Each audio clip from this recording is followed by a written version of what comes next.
Hello, everybody. Welcome to the Go With Your Gut podcast. I am your host, Lauren Dreyer, and today I wanted to talk about being on an uphill battle because it kind of seems like at all times we have some sort of an uphill battle going, no matter what part of your life it's in or maybe how big that hill is.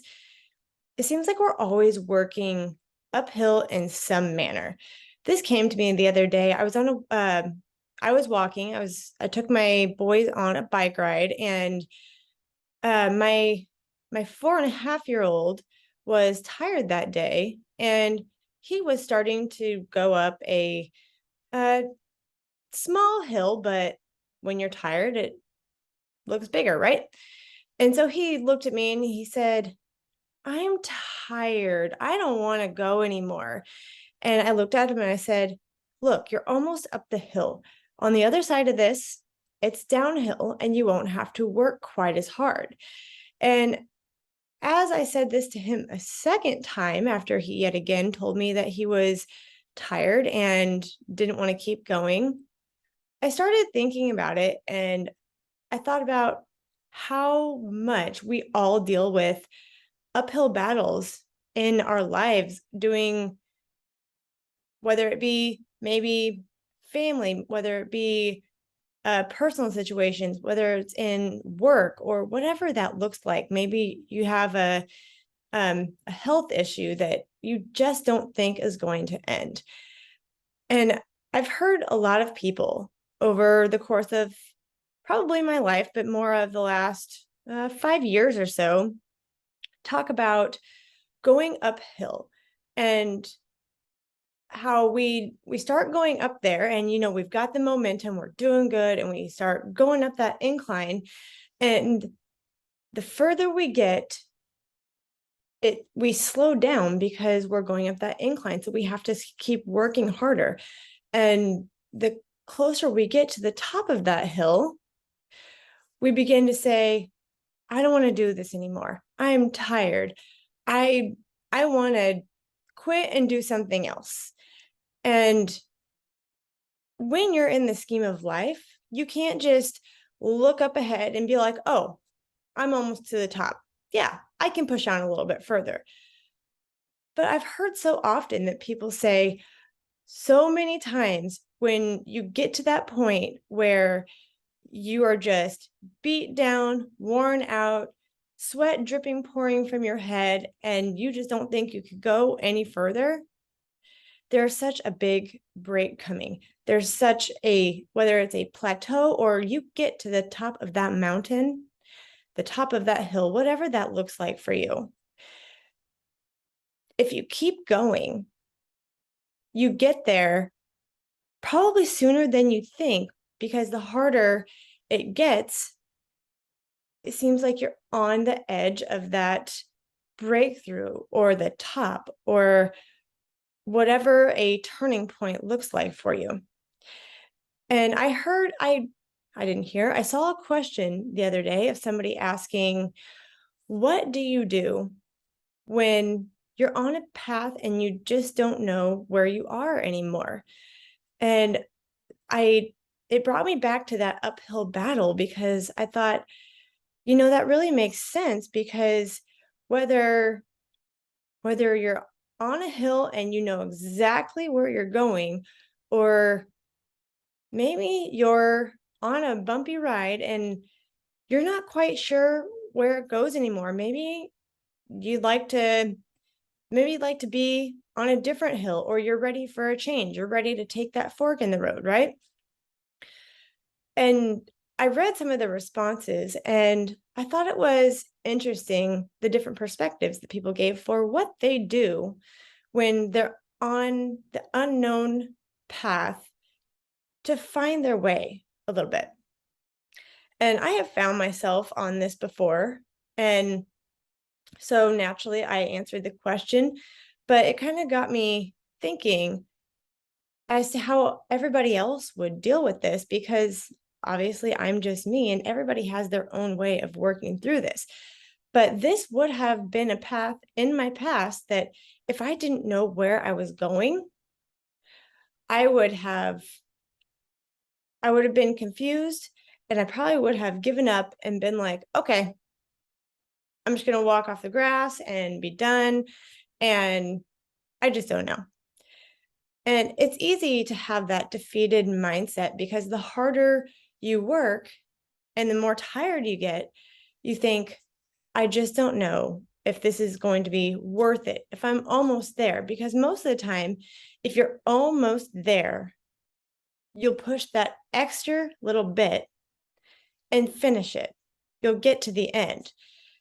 So, what do you do when you don't necessarily know what you want to do? You don't know what path you want to be on. You're on one and you're not really happy with it anymore, right? And I have absolutely been on this, and it was terrifying because I sat there thinking, I'm on this path that I don't know where it leads. I don't know if I necessarily even want to go down here. And okay, what do I do now? So I started to honestly try new things. And at first, I was super hesitant because I'm like, okay, I think I might know what I want to do, but I thought it was going to be in the way of something that I already knew about or something I already knew I liked.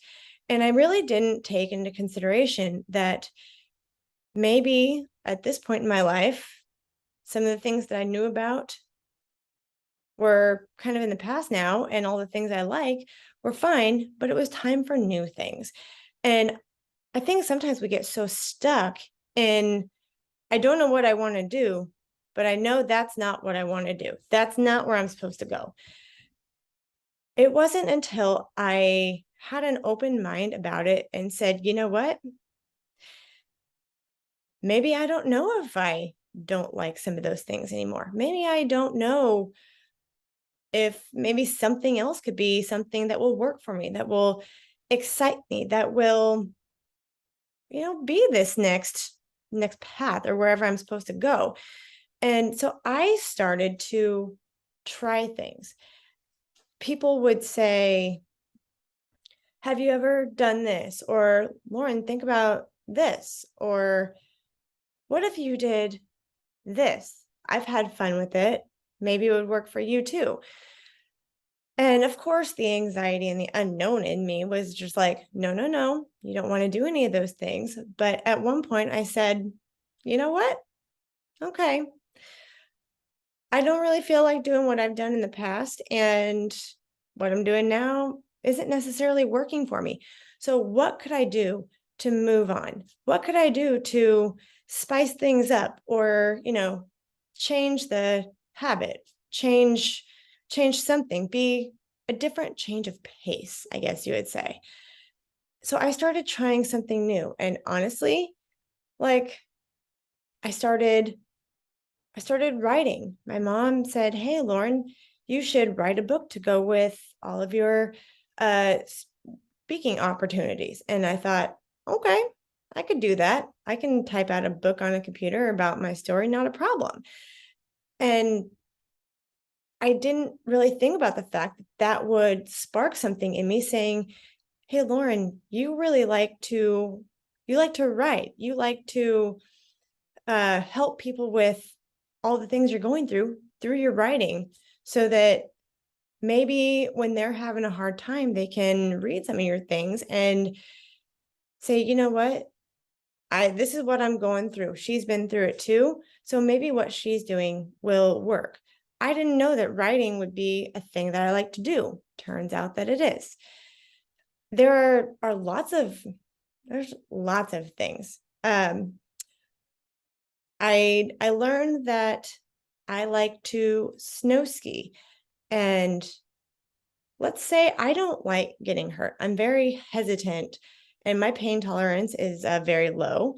And I've always been one to do water sports, but I've never been one to A, like cold, and B, want to stay out in it for long periods of time. And so when somebody said, hey, come skiing with me, I was kind of like, that doesn't really sound like something I want to do. But one time I said, you know what? I'm going to try it. And I was super slow at first because I'm very cautious and I want to learn how to do it, because if I get hurt, typically I don't want to do it anymore. I've gotten better about that. But if I hadn't just gotten out and said, okay, sure, I'll do it. Snow skiing for me has been fun because it's been a new skill that I actually am decently good at. I grew up with an athletic family, so I was decently good at it. But it does something for me to get me through the winter season because I don't like to be cold. But if you have the right equipment, you're not cold. In fact, you start sweating quite a bit because skiing is hard. But it was something else that I tried. So if you don't know what to do and you're sitting there frustrated, try new things, whether it be a cooking class, maybe a exercise class, and somebody asks you to go do something. And even if you're hesitant, go do it. You have no idea how much you might end up liking it. On the other hand, if you know what the top of that looks like, if you know what the top of the mountain is, and you can say, okay, I'm frustrated. I'm working hard. I'm doing all the things that I should be doing or what I think I should be doing. I'm done. I'm exhausted. I'm sick of trying things and it not working out, or I'm sick of keeping doing the things that I'm doing and getting absolutely nowhere. And I read some of the comments yesterday because my comment was, if I'm on that path and I don't know what I'm supposed to do, most of the time it's because I'm putting energy into the wrong spot. And I said, okay, if I'm putting this much energy into the wrong spot, let's try something else. So like I always do, I get out my journal and start writing. Why am I frustrated? What don't I know? What could I try? What could I do differently? What avenue could I shift on and follow that instead of keep going down the same place and not having any results? That, and honestly, I get quiet for a little bit and I pray, because typically when I say, okay, obviously what I'm doing is not getting me where I want to get. Is this the right path, or do I need to do something else? And then I keep an open mind as to what that something else might look like. I find an open mind to what you're supposed to do is quite drastic, because it could look a lot different than we think it does. But some of the other answers were very good and something I would absolutely agree with, but not something I necessarily always do. Some of them were, get back to your why, get back to where you originally started and say, why am I doing this? Look at where you are now and say, how can I combine where I was originally with where I am now and get that momentum back and keep moving forward. Look at what others before you who have had success, what have they done? Because different things work for everybody. What worked for this person might not necessarily work for you, but it could. Look at what other successful people have done and maybe try it. You absolutely never know. Look at all the different ways that people have made their stuff work and do that. And again, I would say, if you know what you want, write it out, because the more you can get unfrustrated with yourself and start working it out, figure out where you are, where you want to go with it. And ask yourself why you're frustrated with it. Ask yourself why you don't think it's going anywhere. You may, and then answer those questions. You got to answer them, because just asking yourself doesn't always help. But if you write that out and then write the questions out and your answers, you might be surprised at how much you're kind of like, okay, I kind of see what I need to do. And I have seriously found that the more I can do this and kind of dig into why I'm frustrated, or say, okay, this is what I originally started this for.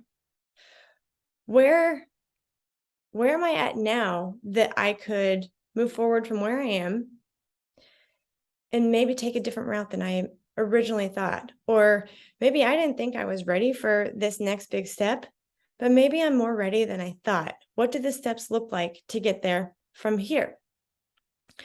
And the more I've done that and have stayed open to, okay, maybe this is a new possibility. And yeah, it's still going to be an uphill battle, but when you can rekindle that original fire from when you very first started, or maybe anywhere along the line, when you can rekindle that and use it to once again get that forward momentum, you take a rest, figure out where you are and where you need to go from here, and then you keep going. But the key is to keep going and don't stop. And some of those things may be terrifying, that you're like, okay, I think it's time to do this. Yes, it's terrifying. Honestly, that's how I know I'm on the right path, because I find that if I start thinking about something and what I want to do, I start getting that nervous, excited feeling in my gut. And I'm like, okay, well, I see that it's terrifying, but doable. Maybe that will give me the motivation to say, all right, how do I make this happen? And let's go. And then get past that fear that's saying, nope, not going to work. You're going to get shut down, or whatever your head is telling you is going to block you, and say, you know what? What's the worst that could happen? It doesn't work, or I get told no. I would bet that you'll be told yes more than you're told no. I used to be told, go get as many no's as you can. I want you to get this many no's in order to get this many yeses. And more times than not, you get more yeses than no's. But you have to get past that point of shutting yourself down before you even start, because that's where I used to get. I would let that fear and anxiety take over, and it would say, yeah, it's never going to happen. It's never going to work. You're not going to like this. This is going to fail. Okay. Yeah, it could. And I get real with myself, but say, this is what I'm going to try. And honestly, I have to take quick action so that I don't talk myself out of it, because I've done that a lot of times. And then I'm always disappointed in myself. And I've gotten really sick of that, knowing that I didn't try, because I would rather try and fail at it and know that it didn't work than beat myself up thinking, it could have worked, but I don't know, because I didn't even go for it. So even if that path is unknown, you don't know how to get to the top, sit, recalibrate, and say, okay, the scene has changed now. I'm further along this path. What do I want? Where am I at? And how can I recalibrate and move forward to make myself at least get closer? It may not get you to where you're going, but it might get you closer to that next point, to where you're further up, you're closer. But the key is, and I've heard this from so many people, to not stop. There are so many times that I have wanted to stop, and I've honestly gotten down and prayed and said, okay, either take it away or make it happen. Show me what's next. And sometimes it's a little bit more immediate than others, but I always get something to say, keep going, keep going. And I have to keep an open mind about what that keeping going looks like, because most of the time somebody has to give me somewhat of a pep talk to actually do what I'm going to do, because it terrifies me. So if you're in an uphill battle on an unknown path, whether that be unknown to get where you're going or unknown to get, you don't know where yet, be open to where the world is taking you. Be open to those new opportunities and go for it. Don't worry about what everybody else says. Don't worry about what's going to happen or what's not going to happen. You have no idea, and there's no way to know. So go and do those new opportunities, whatever that looks like. Go with that gut feeling of, this is where I'm supposed to go now. And you'd be shocked at the extra excitement, the new skills, the new interests that you'll find by just taking that leap and keep going. Hopefully this helps some of you. Please, as always, listen and go with your gut, and then keep on going. It will take you places.